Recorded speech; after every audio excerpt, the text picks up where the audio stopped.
Olá, hoje nós vamos falar sobre a importância das atividades físicas para a saúde, o bem-estar e para a longevidade. E por um ponto de vista ainda muito pouco explorado, que é considerando a evolução da própria espécie humana, revisando conhecimentos que a arqueologia e a antropologia trouxeram à tona nas últimas décadas. Aproveite para se inscrever no nosso canal e dar um like nesse nosso vídeo.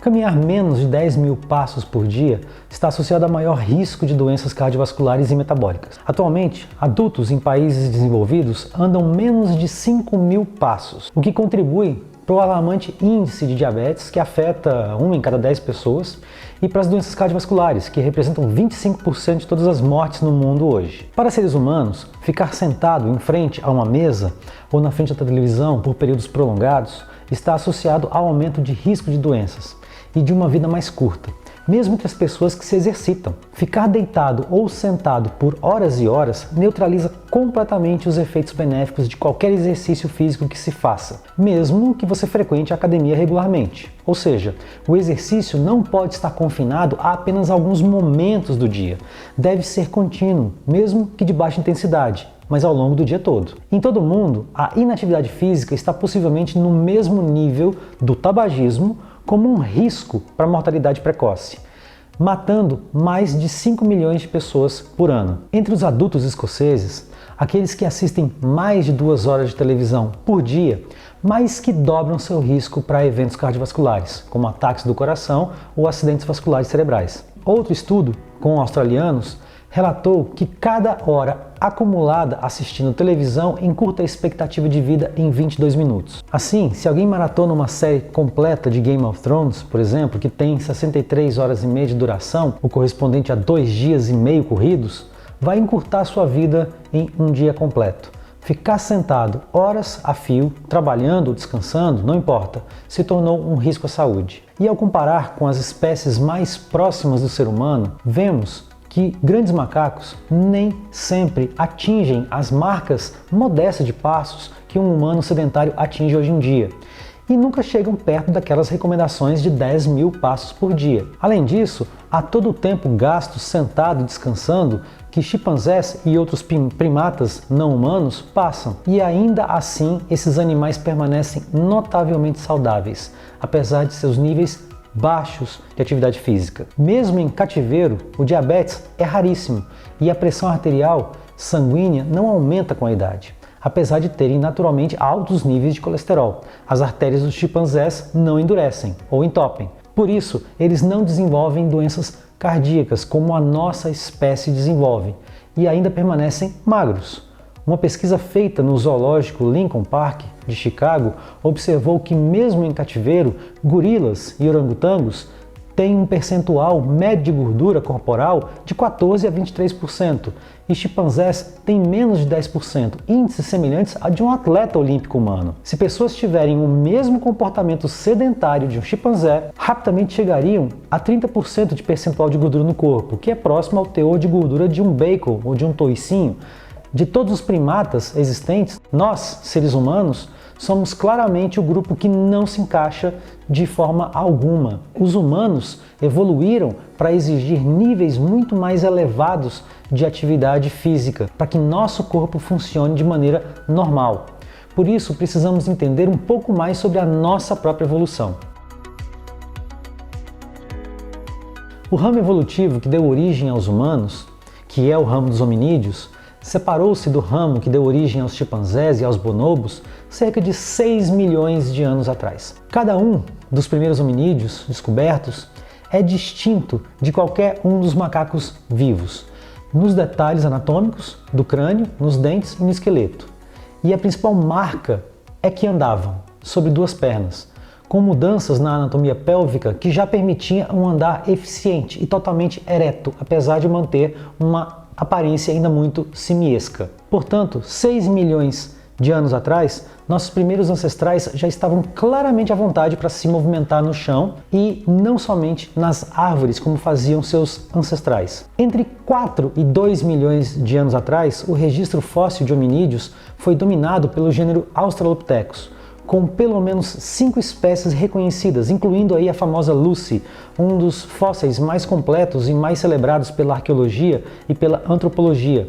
Mudanças anatômicas nos membros inferiores apontam para uma capacidade de andar ainda melhorada, indicando que essa criatura tinha uma marcha efetivamente igual à do homem moderno. Muito se sabe sobre o consumo alimentar dos hominídeos a partir dos padrões de desgaste dos seus dentes, o que sugere que os australopithecus comiam principalmente vegetais, assim como os principais hominídeos antes deles, como os macacos vivos fazem hoje também. A evolução do caminhar vertical nesses primeiros hominídeos foi importante, pois indica que desenvolveram uma estratégia de sobrevivência diferente, voltada para cobrir a maior extensão possível e gastando menos caloria. Isso é possível porque caminhar sobre duas pernas permite cobrir distâncias maiores em menos tempo e gastando menos energia no processo. Ou seja, nossa evolução nos transformou em andarilhos. E aí veio uma outra descoberta interessante. Cerca de 2 milhões de anos atrás, uma outra mudança importante aconteceu. Junto aos fósseis dos grupos de hominídeos dessa época, passaram também a ser encontrados ferramentas de pedra associadas ao abate de animais, assim como os próprios ossos fossilizados desses animais abatidos, com marcas inconfundíveis de abate. Ou seja, nossos antecessores passaram a também a ser caçadores, além de coletores, o que consistia em um salto evolutivo imenso. E esse maior aporte de calorias vindo do consumo de carnes só fez impulsionar o desenvolvimento do cérebro humano, justificando que se tornasse o maior cérebro dentre todos os primatas e permitindo então o desenvolvimento da fala, da inteligência e dos comportamentos sociais sofisticados e complexos que temos hoje. Pronto, estava aberto o caminho para a evolução do homem moderno, o gênero Homo, pois esses adventos, cérebro maior, caminhar, ser onívoro, quer dizer, comer de tudo, definitivamente distanciaram nossa linhagem da linhagem dos outros macacos, mudando radicalmente as coisas para nós. Se tem uma coisa que marca o surgimento do gênero Homo na Terra, foi essa mudança no estilo de vida, da coleta pura, que os macacos e os primeiros hominídeos faziam, para essa estratégia que concilia a caça e a coleta. Esses primatas sociais se tornaram ainda mais unidos. Depender de carne requer cooperação e compartilhamento, porque não dá para matar e comer uma zebra sozinho. Mas não causa estranheza que populações humanas, que hoje na África ainda são caçadores-coletores, obtêm cerca de metade de suas calorias diárias de alimentos vegetais coletados. Análises recentes da comida presa dentro dos dentes fossilizados mostram que até os neandertais, que eram caçadores magistrais, ingeriam metade da sua dieta vinda de plantas, ou seja, uma dieta ainda equilibrada. Talvez daí tiremos uma boa lição. Mesmo os hominídeos que aprenderam a caçar não abusavam do consumo de carne, mantendo uma dieta equilibrada com vegetais desde os primórdios dos tempos. Populações humanas modernas, que são caçadores e coletores, são incrivelmente ativas e, em geral, cobrem de 9 a 14 quilômetros por dia a pé, ou seja, cerca de 12 mil a 18 mil passos ao dia. Pesquisas feitas com a população de caçadores-coletores modernos, Hadza, no norte da Tanzânia, mostra que homens e mulheres desse grupo fazem mais atividade física em um dia do que um norte-americano médio costuma fazer em uma semana e viajam diariamente de 3 a 5 vezes mais longe do que qualquer um dos grandes macacos. Não é de admirar que populações como a Hadza não desenvolveram doenças cardíacas ou diabetes, mas não precisamos imitar caçadores-coletores para colher esses benefícios. A lição que grupos como Hadza nos dão é de que a quantidade importa bem mais do que a intensidade. Eles se mexem constantemente, dificilmente ficando parados por mais de 1 hora e fazendo 2 horas ou mais de atividade física por dia, a maior parte na forma de caminhada. Podemos emular esses hábitos ao caminhar mais, ao pedalar mais, ao subir escadas, encontrando formas de trabalhar e de brincar que nos façam levantar da cadeira. Um estudo com funcionários dos Correios de Glasgow, na Escócia, mostra como isso pode acontecer. Os funcionários não eram atletas, mas eles ficavam ativos o dia inteiro, de pé, por várias horas, lidando com as correspondências. Aqueles que deram 15 mil passos ou passaram 7 horas por dia em pé, números semelhantes aos vistos na população Hadza, tinham uma ótima saúde e nenhuma doença metabólica. Membros antigos de nosso gênero, o Homo, que não tinham ainda o benefício das inovações tecnológicas para caça, podem ter sido ainda mais ativos. Evidências da literatura científica apontam para uma série de características do esqueleto do Homo erectus que parecem refletir uma adaptação para realizar corrida de resistência. E essa é inclusive a suposição mais comum hoje em dia, a de que os hominídeos que se tornaram caçadores desenvolveram também a estratégia de praticar corridas leves, mas persistentes o suficiente para cansar o animal que estava sendo caçado e assim permitir que o animal fosse alcançado e abatido, depois de simplesmente ser levado à exaustão. Ou seja, o gênero Homo evoluiu para se tornar não apenas um andarilho, mas também um trotador, capaz de trotar, fazer corridas leves, mas contínuas. Por mais simples que a ideia pareça, isso significava uma revolução dentro da fisiologia desse hominídeo, que no início, lembre-se, mal eram adaptados direito para conseguir andar, quanto menos para correr. E só recentemente começamos a entender as várias formas como nossa fisiologia se adaptou ao estilo de vida fisicamente mais ativo, exigido pela caça. Quase todos os sistemas e órgãos humanos foram afetados, até em nível celular. Alguns dos estudos mais interessantes nessa área focam o cérebro, que evoluiu para dormirmos menos, em comparação com os macacos modernos. Nós já abordamos o assunto sono aqui em outro vídeo do nosso canal e vimos que mesmo uma pessoa idosa precisa dormir de 7 a 8 horas por noite, mas outros primatas podem precisar de até mais do que 10 horas de sono. E a razão dessa diferença está no fato de que caçar toma tempo, justificando o menor tempo de sono para os hominídeos e, consequentemente, também para nós humanos que nos desenvolvemos a partir deles. Outra adaptação do cérebro para esse estilo de vida mais ativo consistiu num sistema que recompensa a atividade física prolongada produzindo endocannabinoides, substâncias que nos dão sensação de bem-estar em resposta ao exercício, e um sistema que não existe em outros primatas. Não à toa que desportistas costumam relatar que sentem prazer ao praticar esportes, e essa sensação é real. Hoje sabemos que o exercício também permite a expansão do cérebro humano, já que nós evoluímos de forma que a atividade física ajuda o desenvolvimento cerebral normal. O exercício causa a liberação de moléculas neurotróficas que promovem a neurogênese, ou seja, o crescimento da massa cerebral